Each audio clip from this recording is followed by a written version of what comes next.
What evidence did you find to prove David Crowley was guilty of a double murder-suicide? And the response was MNBCA analysis results. So the Minnesota BCA results are what led Detective Gummert and the police to believe that David Crowley was guilty of a double murder-suicide.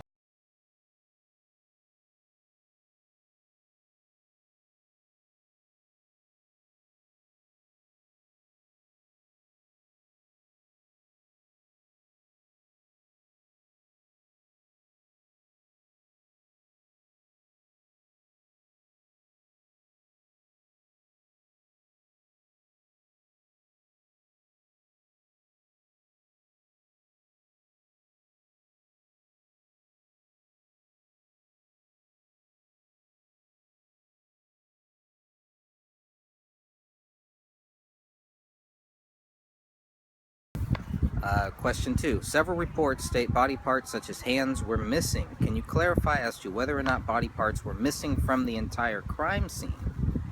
And he does clarify that. He says, yes, he says parts were missing from scene. So we're talking about 2 heads, 2 skulls, David's skull, Kamel's skull, David's right hand, both of Kamel's hands, and the daughter's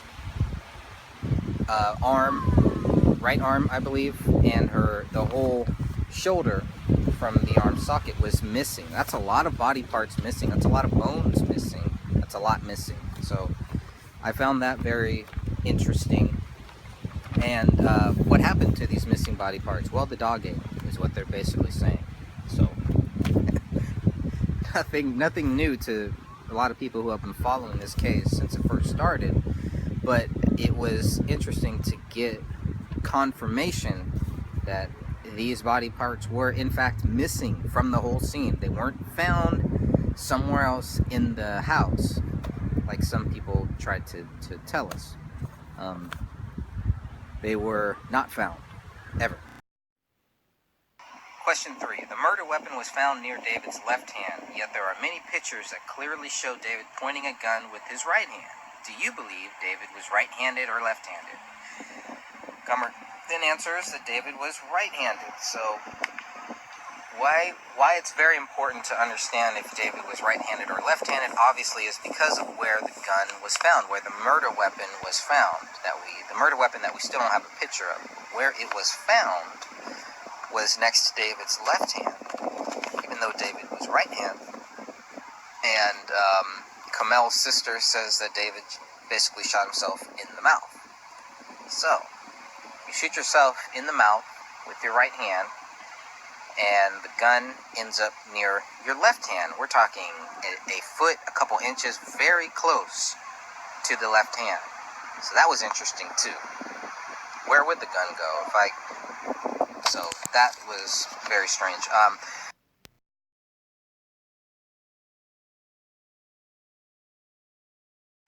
Number 4 was actually a question that was given to me by Sean Helton of 21st Century Wire.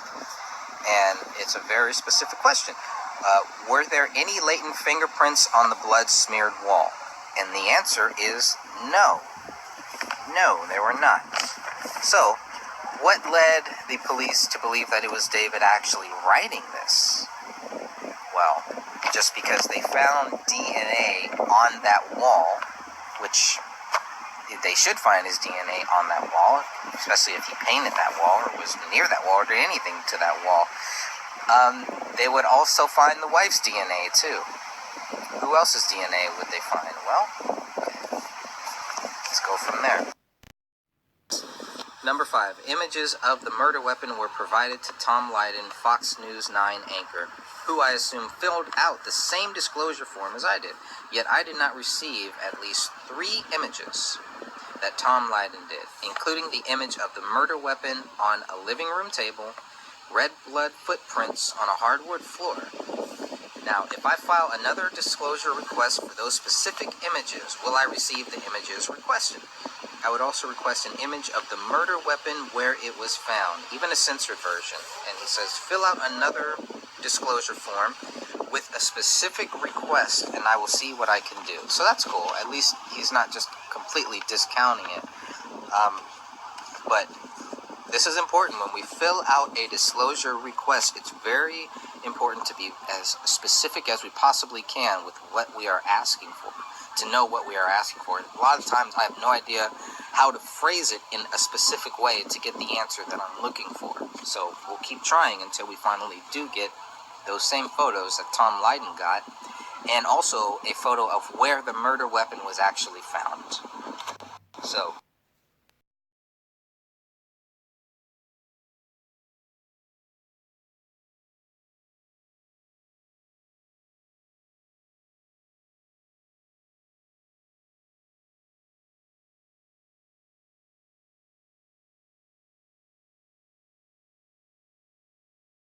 number 6, I said, is it possible, based on evidence found at the crime scene, that Kamel was shot first and Rainey was not immediately shot after? And he says it is possible. Follow-up question with that, was Rainey's blood or flesh found on Kamel's body? And the answer is no. So they did not find Rainey's blood or flesh on Kamel's body, which if they both died at the same time, you probably would find that. So there's another reason to believe that Kamel and Rainey were shot at different times. And the question is why? Why would that be? Number 7. Early media reports suggested Daniel Crowley Jr. went to David's house on December 26th or December 27th of 2014. However, in police reports, it is clear Daniel Crowley Jr. stated he was at his brother's house on December 28th. Was Daniel ever asked about the various dates as to when he went to the Crowley residence? And the answer is no. Why would they ask? The police report is very clear. We all know where this 26th and 27th date came up did not come from police. It came from the news media, I believe. So number 8. Is it true that police went to the Crowley residence on 3 separate occasions?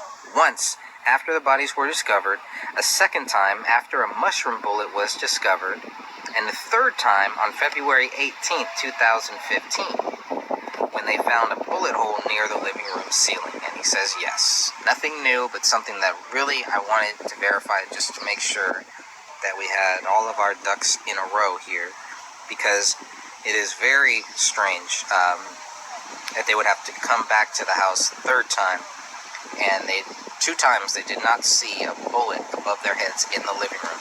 How is that possible? That to me is one of the biggest questions here, one of the biggest things that's happening here.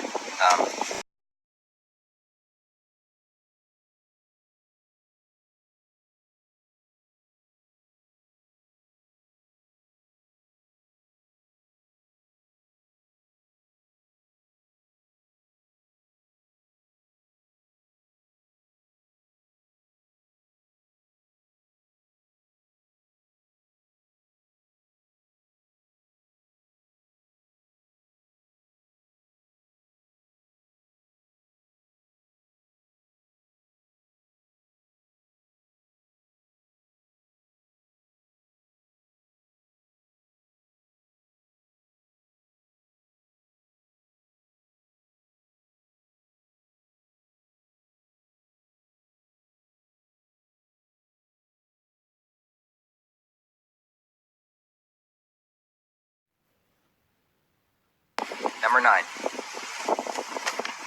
Was water found in any of the toilets in the Crowley residence? How did the family dog Paleo survive for 3 weeks? And he says yes. And then comma, see answer to question 2. So he's saying yes. Was there water found in any of the toilets in the Crowley residence? He says yes. How did the dog survive? Well, the missing body parts. That's what he's saying. That's how the dog survived. How do they know if they're missing?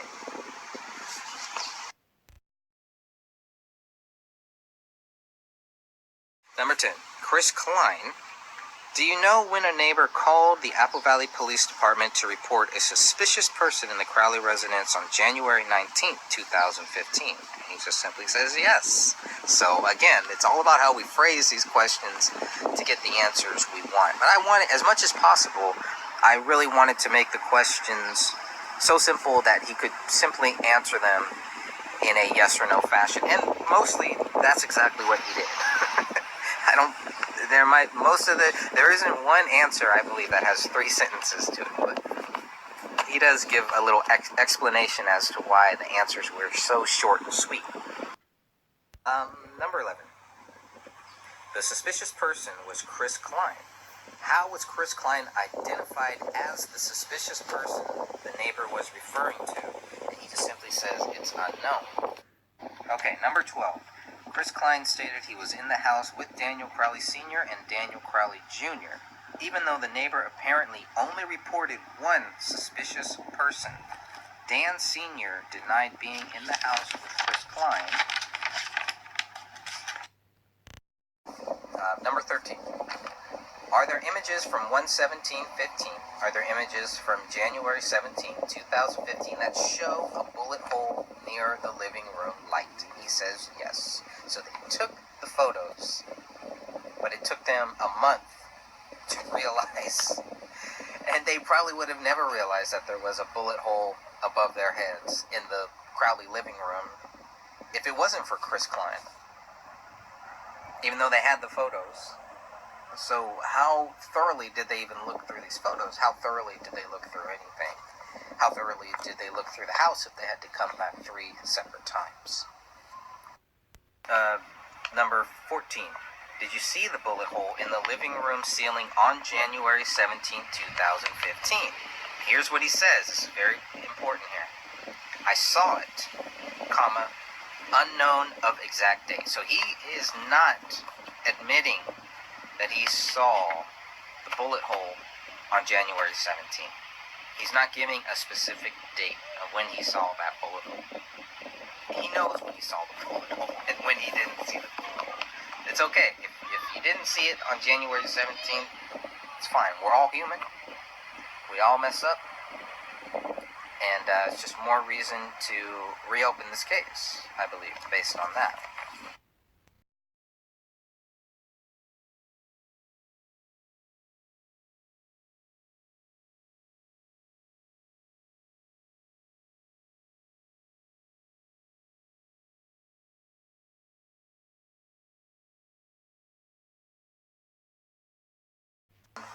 Number 15.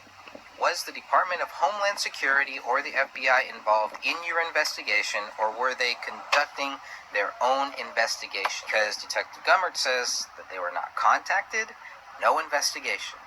As far as Gummert knows, the FBI and the Homeland Security were not involved at all.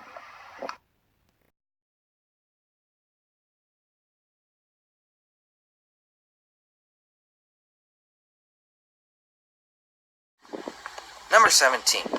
I received a 94-page PDF document full of police reports. Are there police reports that were excluded in the 94-page PDF? And he says no, leading me to believe that what we got, the 94 pages of police reports, that's all there is.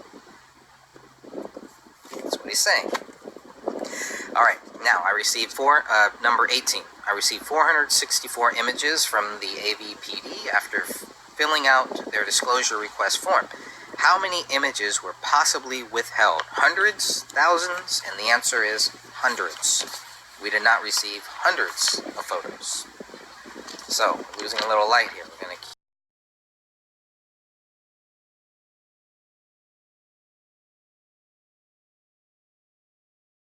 Number 19. Is it possible to get censored images that will help prove 3 bodies were found at the Crowley residence on January 17, 2015? And he says no. This is the big key here, because one of the biggest criticisms is that there's no evidence of any bodies. And I've been trying to disprove that by just saying, give us something. Give us something. Show us something. And I can understand why they wouldn't. If it was my family member, at first I probably wouldn't want those images out there, but I might release 1 or 2 censored versions just so people realize that there were bodies, that there were 3 bodies there, not dummies, as Colin Prochnow first stated, and then later realized that there were 3 bodies, not 3 dummies in the house.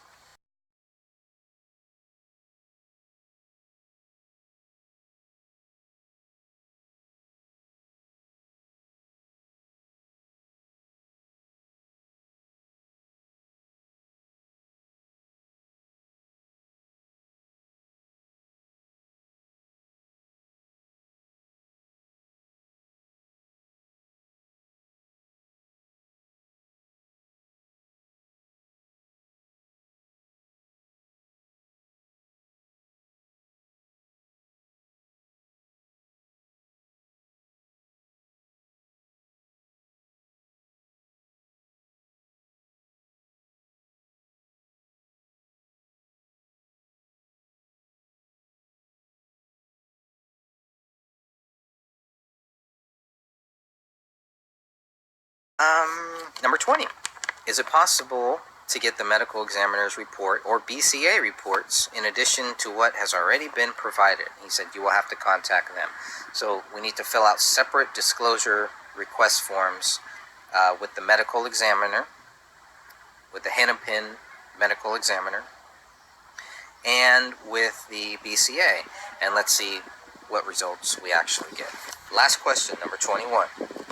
What did you find within hours after arriving at the crime scene that led you to believe David Crowley was guilty of a double murder-suicide?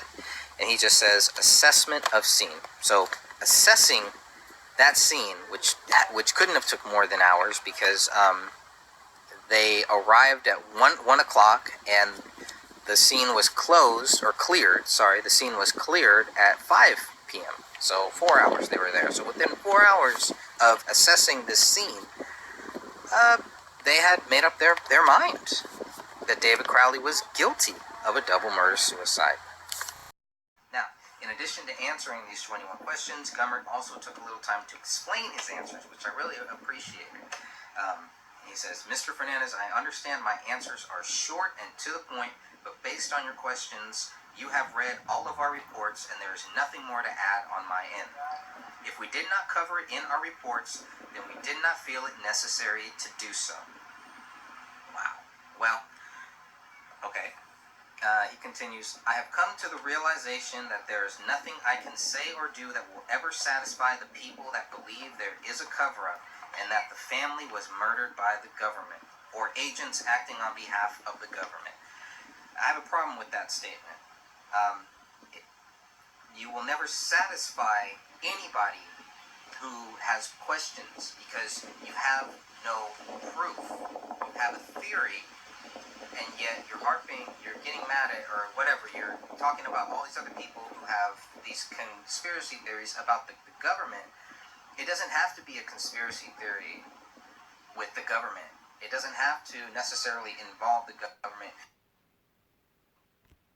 Sad when us regular people can see these simple things and ask questions and you can't. So, let's see. I am not sure where you fall in your opinions, but I would hope we could agree on one point. That the lives lost in that home have greatly affected their families. Well, duh.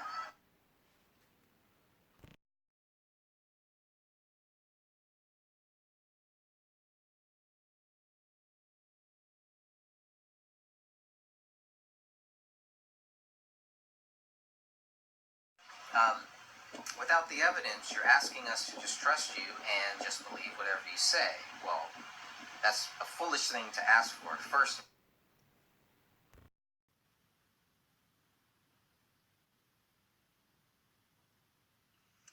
all I knew is that at first something didn't sit right with me with this photo.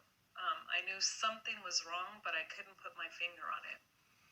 And then I was talking with a coroner friend of mine, and they were asking me, they'd come over and we were, chit-chatting and talking, and they're like, what are you doing? And I said, well, I'm looking at this photo and I can't seem to figure out why this photo is bothering me. There's something not right about this photo. And they looked at it and they go, oh, that person was murdered. And I said, what do you mean by that person was murdered? They said, there's blunt force trauma. In fact, there's multiple blunt force trauma on the head. And look at there, there's a place where you can see where it was actually cut away from the rest of the scalp.